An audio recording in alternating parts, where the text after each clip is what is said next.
சென்னை எழும்பூரிலிருந்து தென் மாவட்டங்களுக்கு புறப்படும் முக்கிய ரயில்களின் நேரம் வரும் ஜனவரி 1ஆம் தேதி முதல் மாற்றப்படுவதாக அறிவிக்கப்பட்டுள்ளது.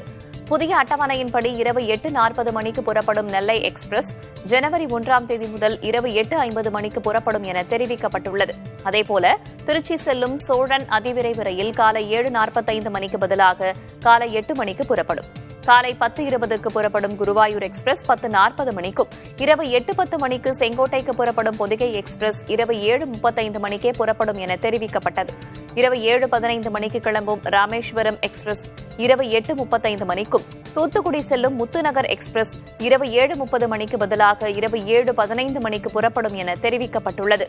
மதியம் 1:45 மணிக்கு மதுரைக்கு புறப்படும் வைகை எக்ஸ்பிரஸ் 1:15க்கே புறப்படும் என்றும், பிற்பகல் 2:45 மணிக்கு புறப்படும் நெல்லை வந்தே பாரத் 3:05 மணிக்கும், ராமேஸ்வரம் சேது எக்ஸ்பிரஸ் மாலை 5:45 மணிக்கு பதிலாக மாலை 5:55க்கு புறப்படும் என அறிவிக்கப்பட்டுள்ளது.